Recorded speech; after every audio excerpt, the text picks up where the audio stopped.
The smell hits you first, not decay. Something older than decay, something mineral and dry and faintly sweet, like the inside of a stone that has not seen air in a very long time. You are underground. The ceiling is low enough that you have to angle your shoulders, and the lamp you're carrying throws shadows that move like living things against walls that are not quite smooth. Carved, you realize, deliberately carved, by hands working in exactly this kind of dark.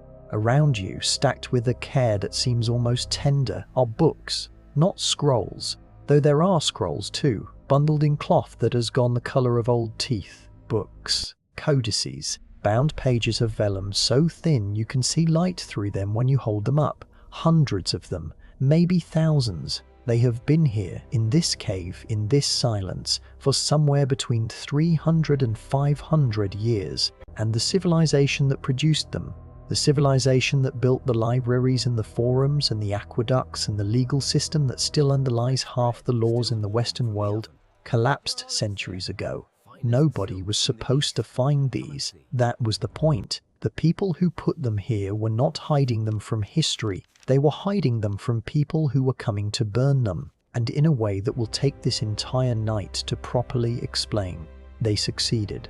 Hidden Past Revealed is built for exactly this kind of dark, for exactly this kind of hour. If you're new here, subscribing takes 2 seconds and means something is always waiting the next time the mind won't settle. Drop a comment with where you are and what time it is. I genuinely love knowing who's out there. And stay with me because this story moves through 15 centuries and touches almost everything you've ever been told about the fall of Rome, the survival of knowledge, and the strange, stubborn ways that ideas refuse to die even when the people who carried them are gone. Most people carry a version of Rome's fall that goes something like this. The empire overextended, the barbarians came, and then there was darkness, the Dark Ages.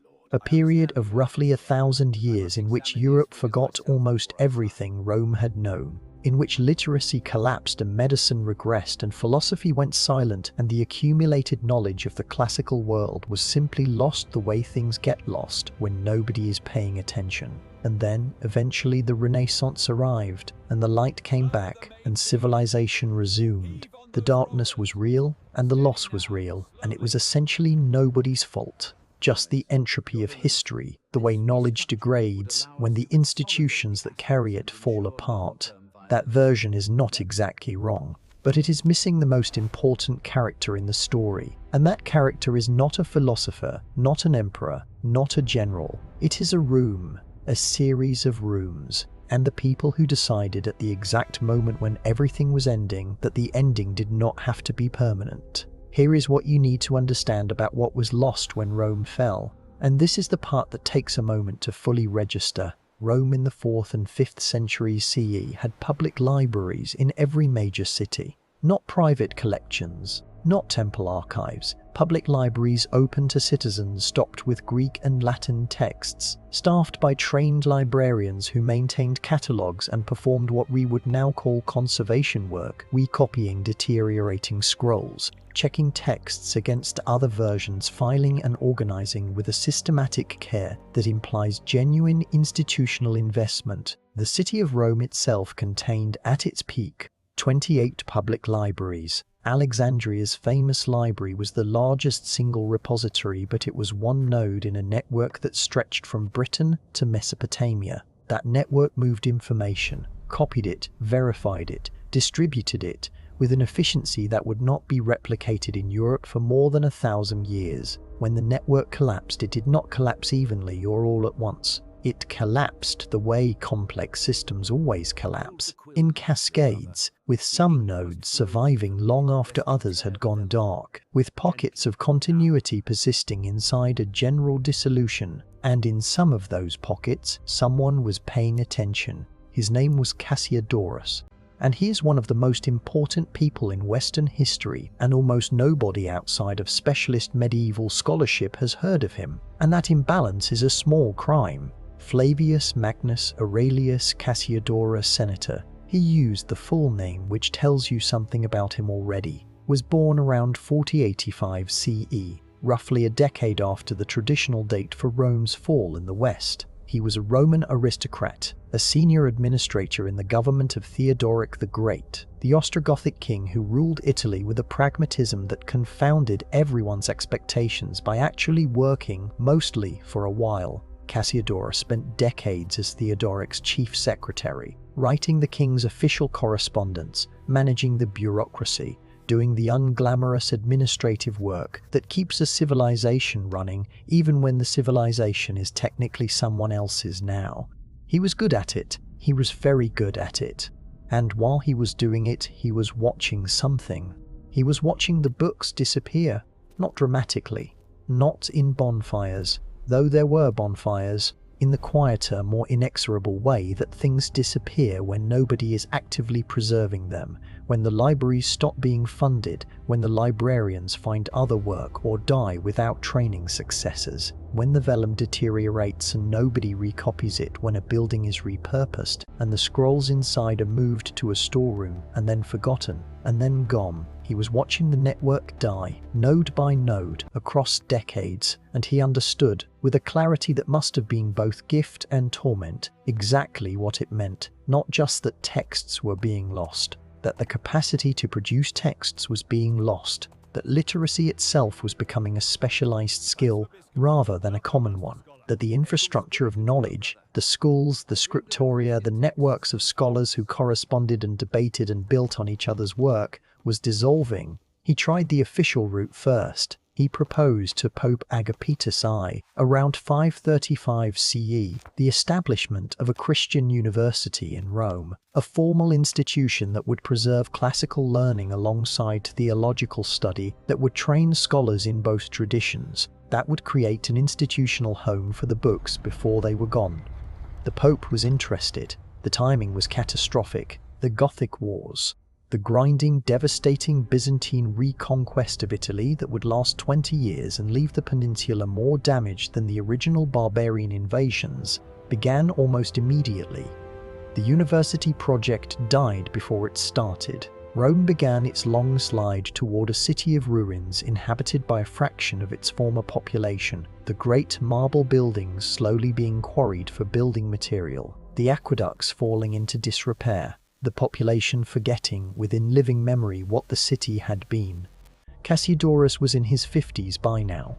He had survived the political collapse of every institution he had served. He had one option left, and he took it with a decisiveness that still feels, 15 centuries later, like someone making a choice rather than accepting a fate. He retired to his family estate in Calabria, the toe of the Italian boot, far from Rome, far from Constantinople, in a landscape of olive groves and limestone cliffs above the Ionian Sea. And he founded a monastery, not primarily for prayer, though prayer was part of it, for books. He called it Vivarium, after the fish ponds on the property, and what he built there was something that had not quite existed before, an institution whose central purpose was the preservation and reproduction of texts, not just Christian texts, everything, classical Latin, Greek philosophy, medicine, mathematics, history, legal commentary, agricultural manuals. He wrote a 2-volume guide for his monks called The Institutiones, which is essentially a curriculum for preserving civilization.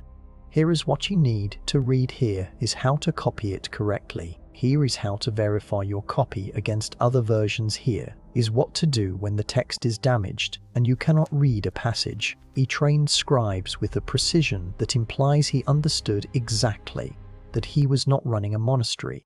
He was running a library that happened to have monks in it. The scale of what survived because of Vivarium is still being calculated by scholars.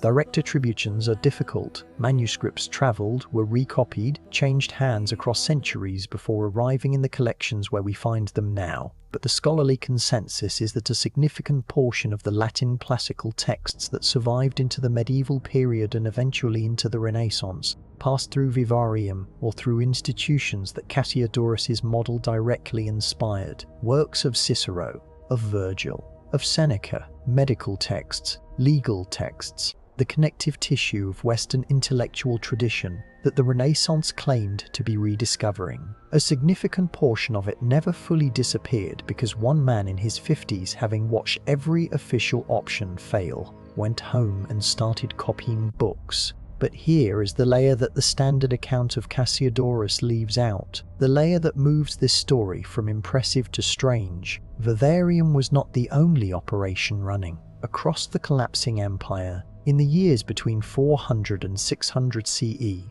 there is a pattern that historians have documented, but not fully assembled into a single narrative. Individual scholars, bishops, wealthy aristocrats, and in several documented cases, groups of people who left no institutional record at all, were doing versions of the same thing, moving books, hiding them, copying them in locations that were chosen not for convenience, but for defensibility and obscurity. There are manuscript finds from caves in North Africa, from sealed rooms in former Roman villas in Gaul, from the foundations of early Christian churches in Spain, that contain texts which should not have survived given everything that happened in those regions. Text from libraries that were supposedly destroyed. Text with copying dates that place them in the middle of active military campaigns, in cities under siege. Someone was copying books while the walls were coming down. We do not know in most cases who. The manuscripts exist, the people who made them are mostly gone without a name. And the question of how they decided, how a person in a burning world decides that the most important thing they can do today is sit down and copy a damaged text in a language that fewer people read each year, that question has no clean answer, but it implies something about the people who did it that I find almost unbearable in the best possible way. They believed it would matter to someone they would never meet. They worked for a future they could not see any evidence of. They hid the books in caves and sealed the rooms and walked away into a world that was ending, trusting that eventually someone would come looking. And someone did. The Renaissance scholars who traveled to monasteries and remote libraries in the 14th and 15th centuries, finding manuscripts that had not been read in 1,000 years, were not discovering things that had been lost. They were finding things that had been deliberately placed. The hiding was the point. The cave was not an accident. It was a decision. Here is where this becomes yours. You live in a moment when information has never been more abundant, and the infrastructure that carries it has never been more fragile in different ways. Not physical fragility, not the fragility of vellum in a damp cave, but a different kind. Algorithmic fragility, the fragility of things that exist only in platforms that can change their terms, only in formats that can become unreadable, only in institutions whose funding models are one bad quarter from collapse. The scholars at Vivarium worried about water damage and fire and the deterioration of ink. You live with different versions of the same problem, and the question that Cassiodorus answered: what is worth preserving, and what is the right vessel? And how much of your life do you give to something that might not matter for 100 years? That question has not aged at all. Let your breathing slow now.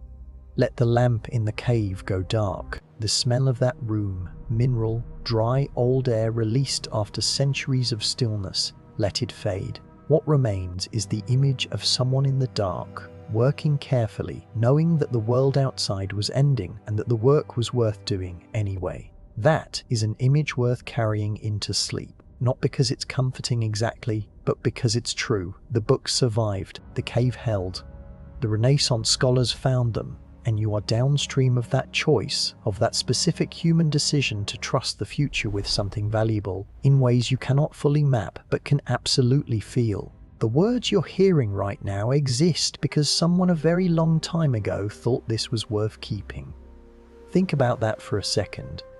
Thank you for being here with Hidden Past Revealed. If this one went somewhere unexpected for you, a like helps other people who need exactly this kind of night find their way here. Drop a comment. Where are you? And what part of this stayed with you? Subscribing keeps the channel alive and means something real is always waiting. Channel membership is there whenever you want to go deeper. No pressure, just an open door in the dark. Sleep well now. Let the cave close. Let the lamp go out. Above the limestone cliffs of Calabria, above the olive groves and the Ionian Sea, The stars are where they have always been. The same ones that watched Cassiodorus work by candlelight, that watched the Renaissance scholars open the sealed rooms, that are watching you now here at this hour, carrying the inheritance forward without even knowing it. That's enough. That's everything. Rest now.